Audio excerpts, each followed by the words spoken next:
Testing one, testing one, testing one.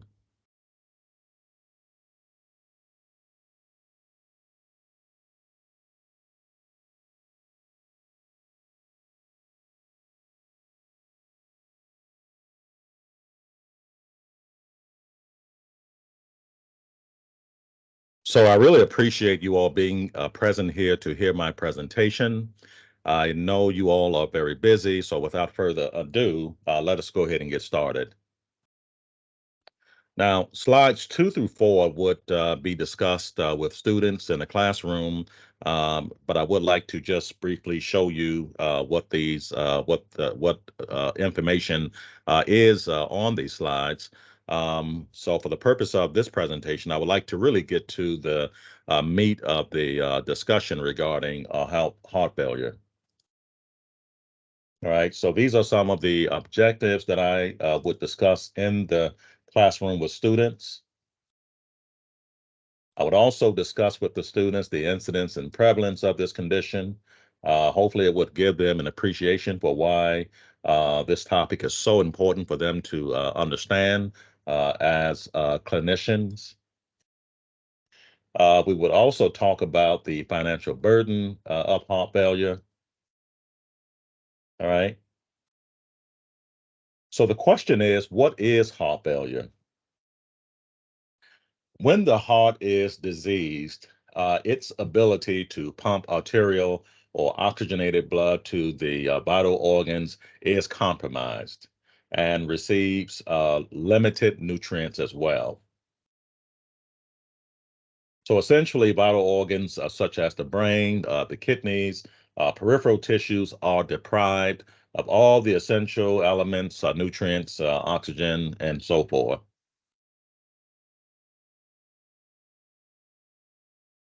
And so, without adequate nutrients or oxygen, these organs will not function well and they will fail, resulting in disease.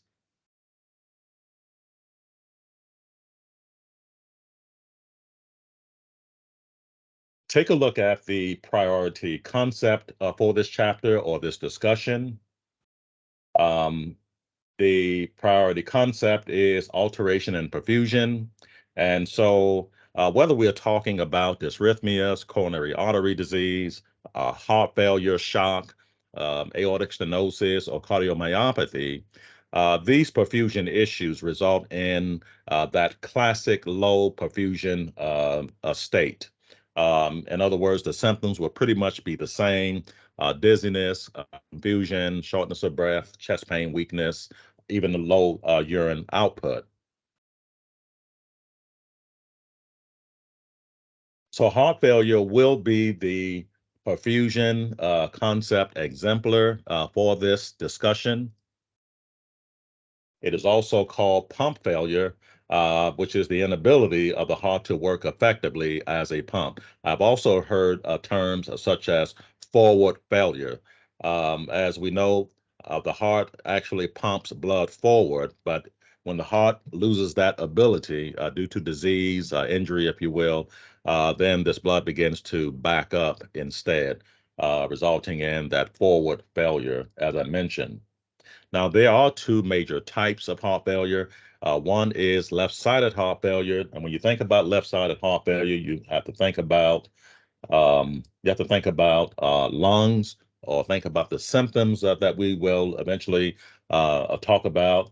And then, of course, there is right-sided heart failure, and this just deals with a venous system, the venous system, signs and symptoms related to the venous side. So heart failure was formerly known as congestive heart failure. This is a term that we do not use as often anymore. We actually refer to the two subtypes of heart failure, one being systolic heart failure. This is the inability to squeeze, the inability of the heart muscle to squeeze. And the other type of heart failure is diastolic heart failure. And this is the inability of the heart to relax and feel with an adequate amount of blood so that the cardiac output will be adequate.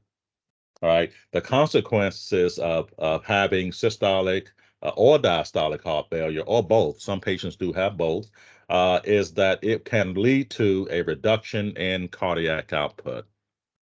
And so think about that poor perfusion state.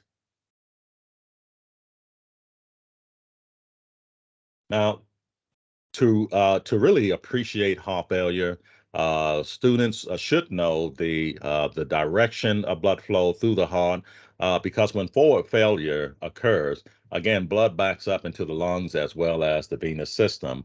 What I want you to also think about is, as you can see these arrows are showing that blood is being pumped forward. But then imagine if these arrows were to turn in the opposite direction, then it is essentially showing that blood is backing up and causing congestion within the heart itself, as well as on the venous side, or the right side of the heart, if you will.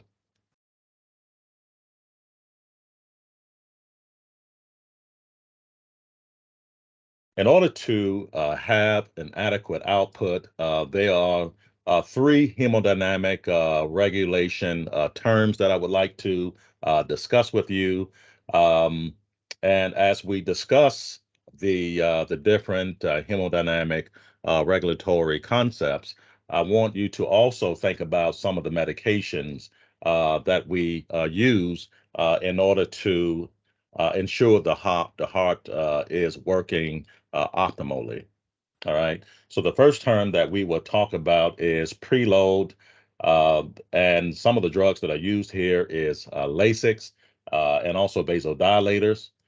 The second one is afterload, and the afterload, or what contributes to the afterload, is blood, aortic valve issues, as well as the size of the arteries.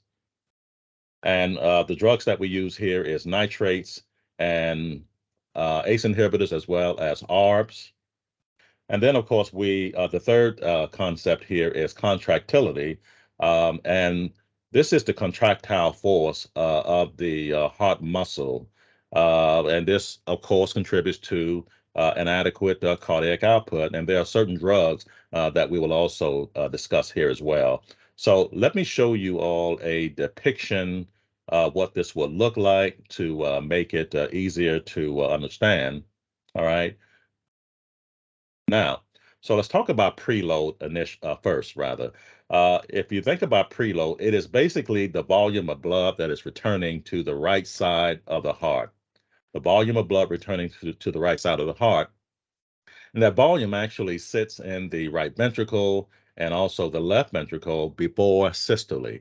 So that volume that will eventually sit in both the right ventricle and the left ventricle uh, would be considered the preload, or that volume. Now, the heart can only handle so much volume.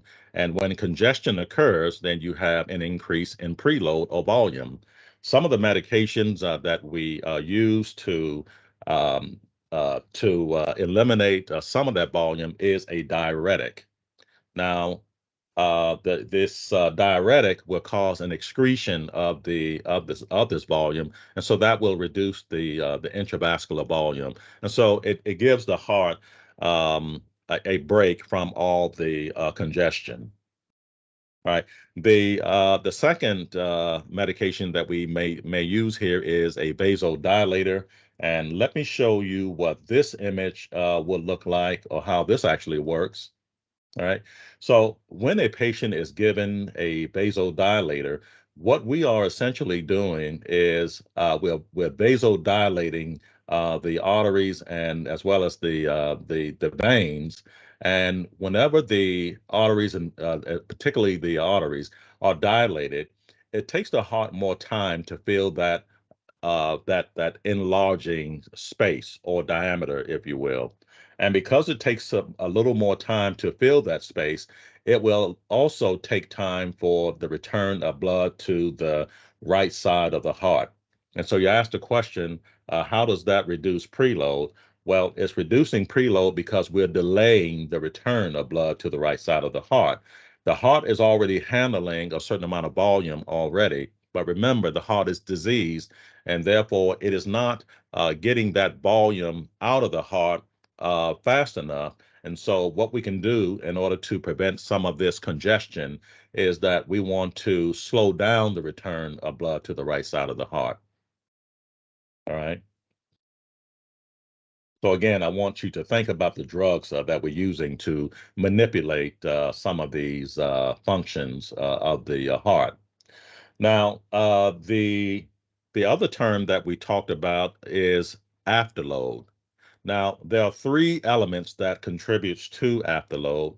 Blood, all right, in the arterial system, blood, well, at least on the left side of the heart, blood contributes to the afterload because the blood is viscous, all right. The aortic valve is located on the left side of the heart. This is a high pressure system.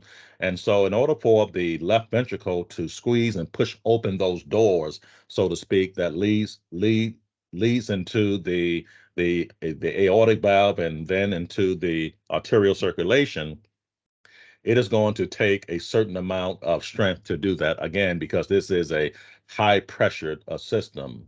All right. The third element that contributes to afterload is the size of the arteries. So this is the arteries that are coming off of the aorta. When the when the diameter of the arteries are constricted, it means that the resistance is going to be higher. When the arteries are dilated, it means that the resistance is lower. So we can manipulate the afterload a little easier in that by increasing the diameter or the size of the arteries. And we give these patients nitrates because they do cause vasodilation. It gives us the dilated artery as opposed to this constricted artery. We also give these patients ACE inhibitors.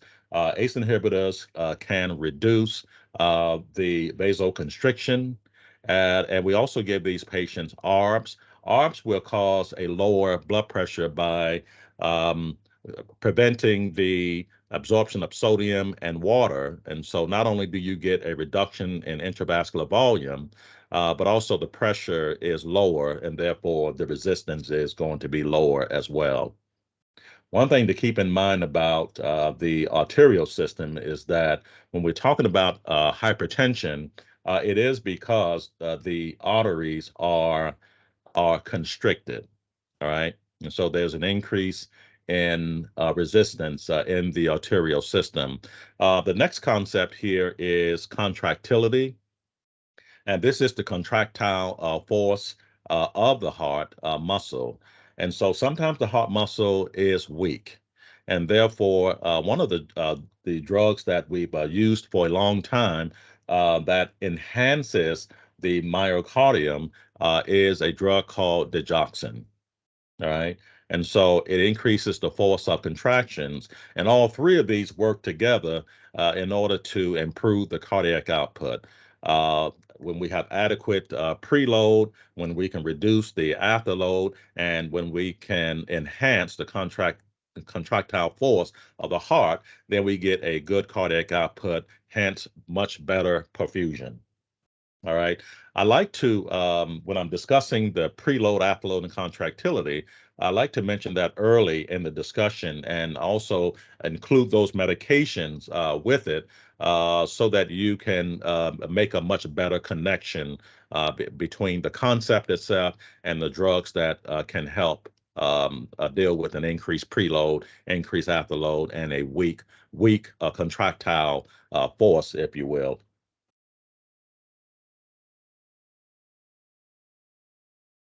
All right, let's go back. All right. So this is a great depiction of what preload and afterload would look like. As you can see here, again, as I mentioned earlier, preload is when blood is returning from the right side of the heart or pouring into the heart.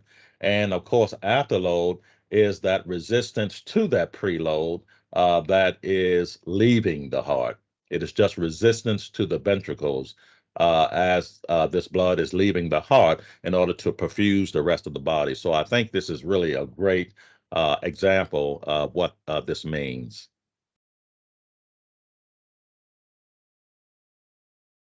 All right, let's talk about some other ways we talk about volume, the volume of blood that leaves the heart.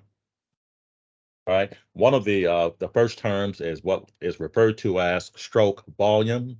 It is the volume of blood pumped from the left ventricle per beat, and that number is usually between 60 and 100 mLs of the cardiac output, which is the amount of blood the heart pumps throughout the circulatory system in 1 minute.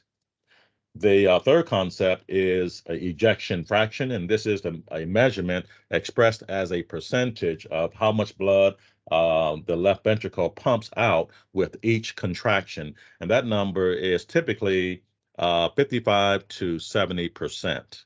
And going back to cardiac output, the normal value is 4 to 8 liters per minute. Take a look at the typical causes of heart failure. All right. So, one of the causes of heart failure, particularly left-sided heart failure, is hypertension. And when we talk about hypertension, just think about the image I showed you earlier.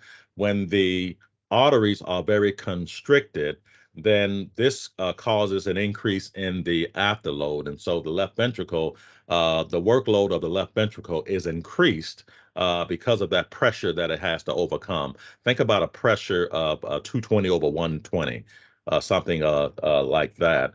And so what happens is the left ventricle must work very hard to push or eject its contents into the arterial system. The coronary artery disease is another cause of left-sided heart failure. And so this particular cause kind of works like hypertension in that the coronary arteries become very narrow. And of course, it's very difficult to perfuse the myocardium when there's so much plaque built up in the arteries itself. Valve disorders is another one. Um, for example, if someone has aortic stenosis, it is very difficult for the left ventricle to push its contents through a very tight or narrow stenosed space. And so that increases the workload of the heart as well. And basically, with these three causes here, they are basically putting too much workload on the left ventricle. And at some point in time, the left ventricle will not function properly because of that increased workload. Let's talk about some of the signs and symptoms or clinical manifestations of heart failure. These symptoms are related to poor perfusion to the organs and tissues. As far as weakness and fatigue, our muscles are not being perfused properly because there's a reduction in cardiac output.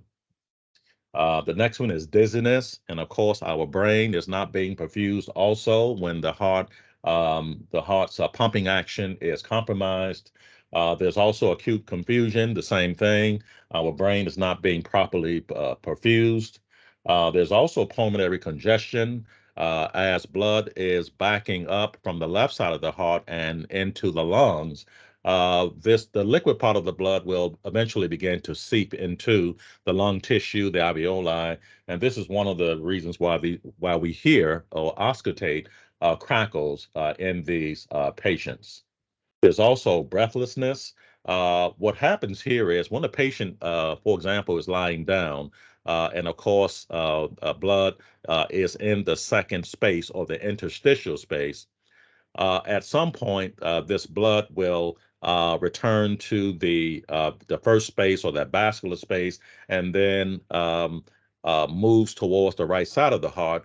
And of course, it overwhelms the amount that is returning to the heart. It overwhelms an already compromised cardiac system, and so these patients will experience breathlessness. There's also oliguria because these patients are not They are not perfusing their kidneys, and therefore they're not making as much urine. So they may have about 400 cc's in a 24-hour period of time. S3 and S4 gallop heart sounds are also auscultated. S3 heart sounds, it signifies early diastolic filling. All right, the ventricles are filling too early. And the S4 gallop is essentially stiff ventricles. All right, and these heart sounds are indicative of heart failure. And of course, the next one is pulmonary edema, and this occurs due to the fact that the blood from the left side of the heart is backing up into the lungs, and that fluid will begin to move into lung tissue and the alveoli, and these patients will experience pulmonary edema as a result. And we'll discuss pulmonary edema later on in this discussion. It is a medical emergency that must be addressed very quickly. All right.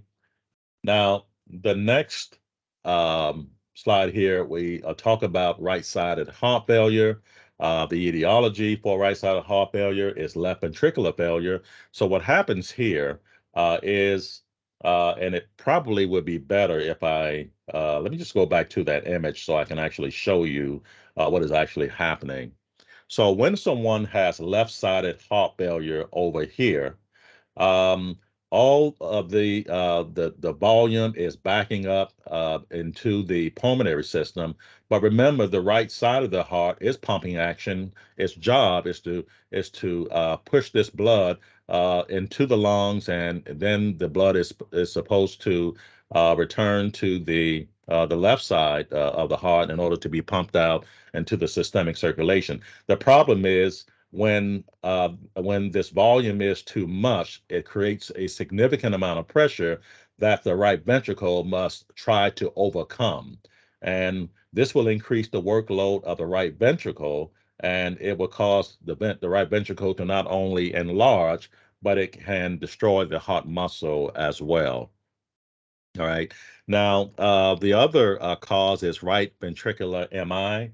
And so what that means is if someone has an MI that if one of the arteries, the coronary arteries that supplies the right ventricle is occluded, then that heart muscle is going to be destroyed. And of course, the right ventricle will be an ineffective pump. As far as pulmonary hypertension, what happens here is the right ventricle is pushing its contents through the pulmonary valve and into the pulmonary circulation. The problem with pulmonary hypertension is that the pulmonary vascular system is very constricted. And because it is constricted, it is going to place a significant amount of pressure on the right ventricle, or there's an increased workload of the right ventricle, and therefore that too much of a workload will also destroy the right ventricular muscle as well. And so again, the right ventricular muscle is damaged from being overworked. This also increases the volume and the pressure in the venous system, which will cause venous congestion that involves not only the lower limbs, but even the GI system as well. All right, let me go back.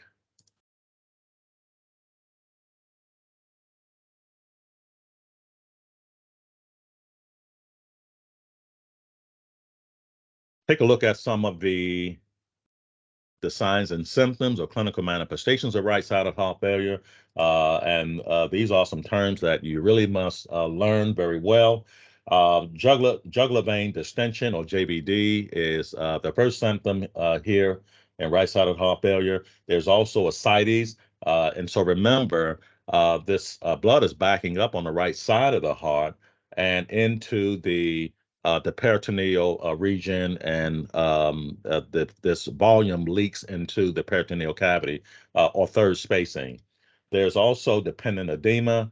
And so when the blood is backing up on the right side of the heart and the lower limbs are congested with an increase in volume, and it exceeds the capacity of the vascular system in the lower limbs to the point where this liquid part of the blood begins to seep into the interstitial space, causing dependent edema. There's also hepatomegaly, again on the right side of the heart. The liver becomes congested and therefore becomes enlarged as well. This will also lead to an increase in liver enzymes. There's also anorexia that occurs with these patients. This occurs because all of this volume on the right side of the heart is backing up into the GI system, seeping into the GI tissue, causing swelling, and of course that edema takes up space, and therefore it causes patients to feel like they're not hungry, or anorexia, if you will.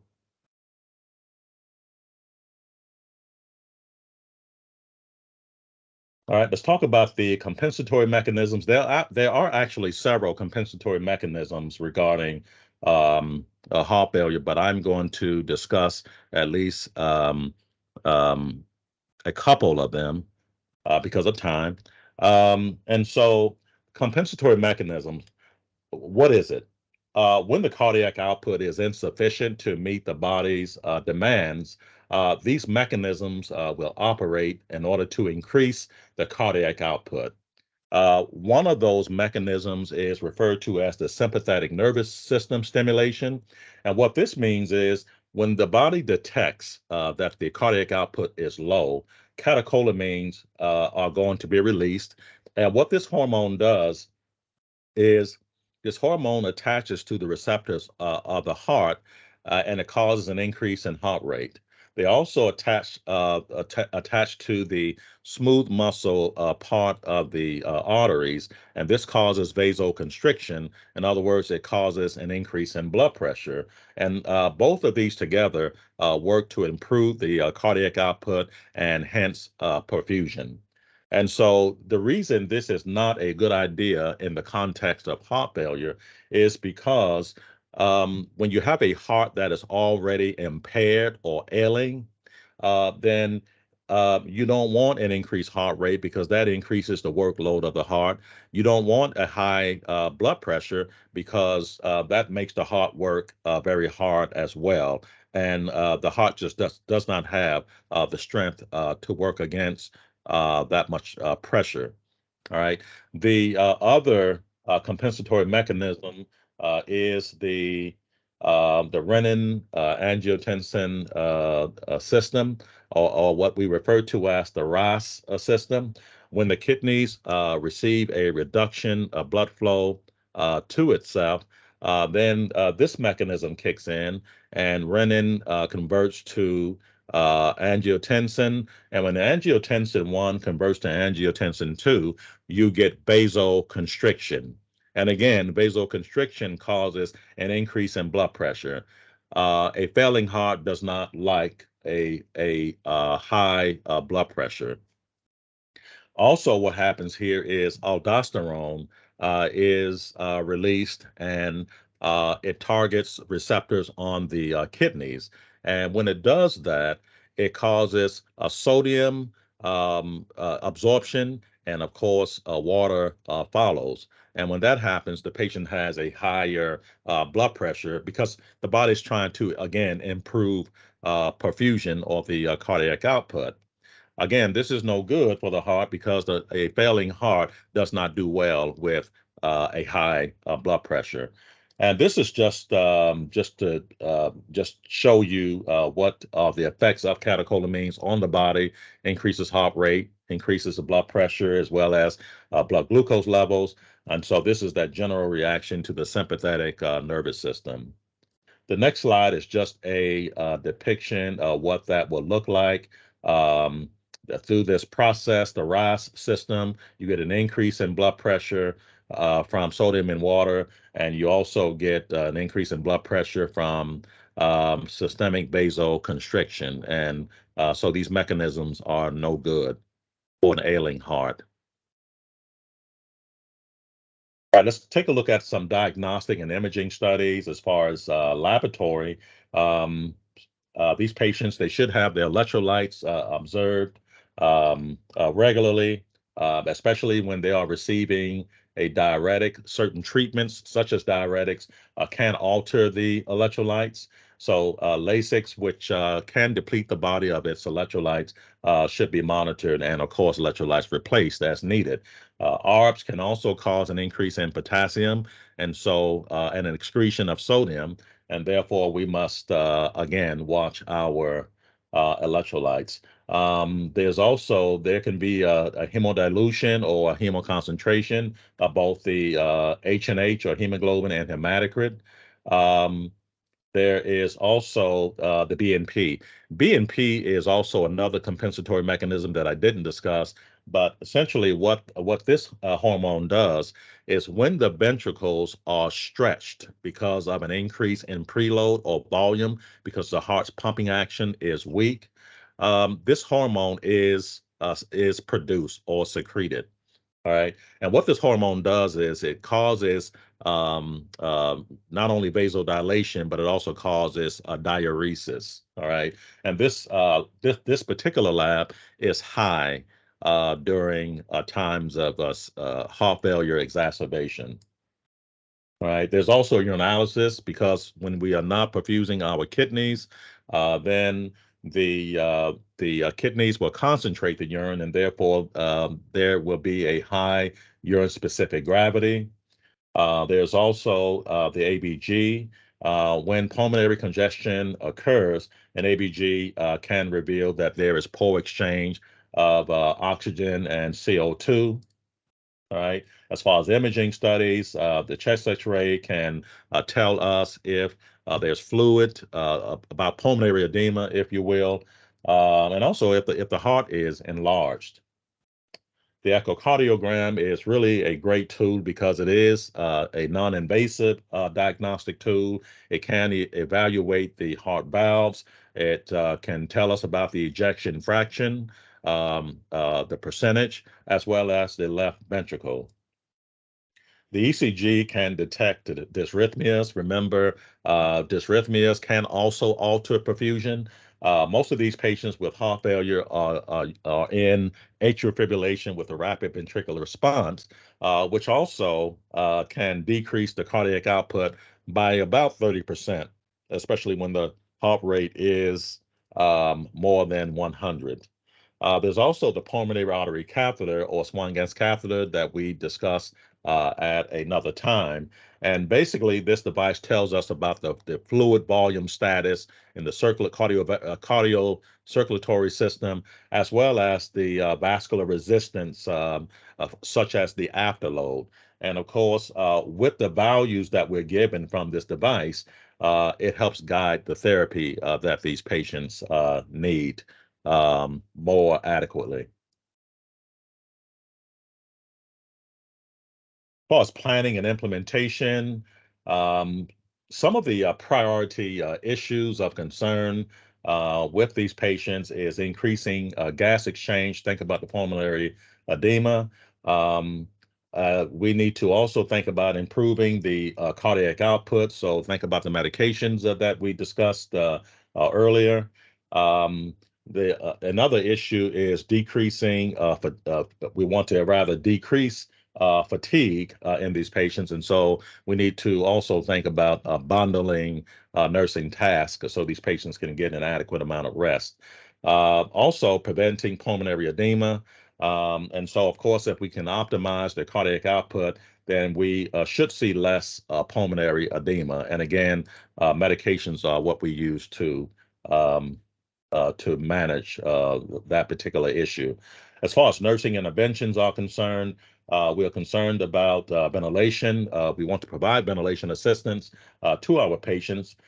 We can do that also by elevating the patient's head of bed, monitoring respiratory rate, of course, a certain frequency depending on the type of unit you're on.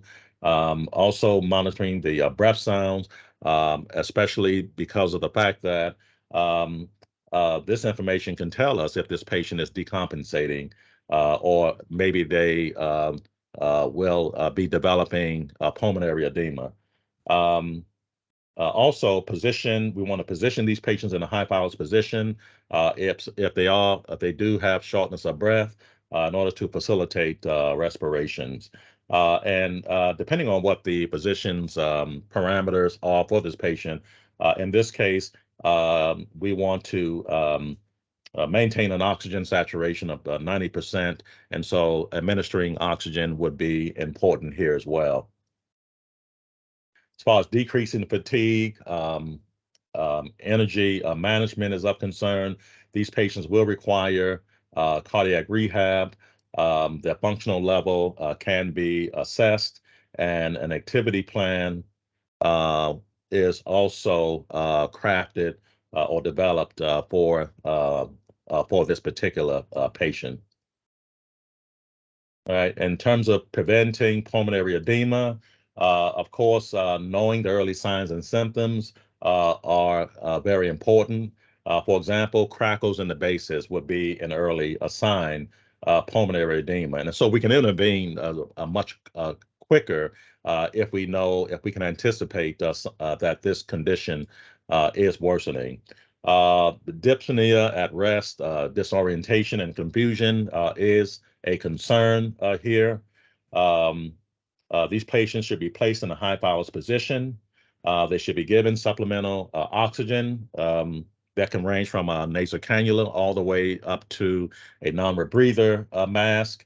These patients should be given nitroglycerin because this will decrease the not only decrease the afterload, which means that less workload for the left ventricle, but it will also decrease the return of blood to the right side of the heart. So we can delay that volume coming back to the right side of the heart. A rapid acting diuresis such as furosemide or Lasix, 20 to 40 milligrams given over 1 to 2 minutes. You certainly don't want to push this medication too fast. And this will help excrete the extra intravascular volume. Also, morphine's IV sulfate should be administered as well. This can reduce the patient's anxiety. It can provide comfort for the patient as well. It can also reduce the afterload by vasodilating the smooth muscle part of the arteries, and so the left ventricle just works less with less difficulty. All right. And of course, continued assessment is always important in order to um, know what changes may need to be made, refined, if you will. Take a look at some of the drugs that we mentioned earlier. We'll talk about the regulatory concepts that we discussed earlier. So in order to reduce the afterload or that resistance, the left ventricle must overcome in particular. Look at some of the things that we do, some of the drugs that we provide for these patients, ACE inhibitors, enalapril, Vasotec, or monopril, are some of the afterload reducers because they cause vasodilation. And there's also ARBs, valsartan, irbesartan, and also losartan. And these drugs prevent the absorption of sodium and water.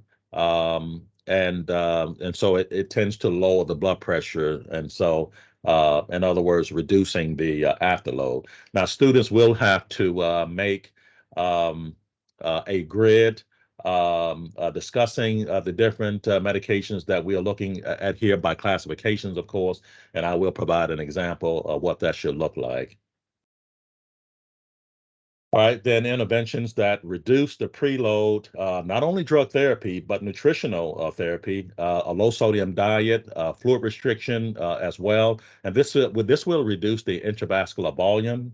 And of course, there's also drug management, diuretics, excreting that excess volume. There's also venous dilators. And again, it delays the return of blood of volume to the right side of the heart. Morphine, as I mentioned earlier, will cause a decrease in afterload, and so there's a reduction in workload of the heart, as well as it can provide comfort for the patient. And then there are drugs to enhance the contractile force of the heart, inotropic drugs, which works on the muscles of the heart, improves the contractile force of the heart muscle, and this would, of course, improve the cardiac output. Digoxin is one such medication. Um, Another classification is beta-adrenergic blockers, and this is used in this case in order to not only improve contractility, but to also dilate blood vessels. So again, not only are you getting a good squeeze, but the left ventricle in particular does not have to operate against a lot of resistance in the arterial system. And that's about it. I really appreciate your participation in this presentation. Thank you.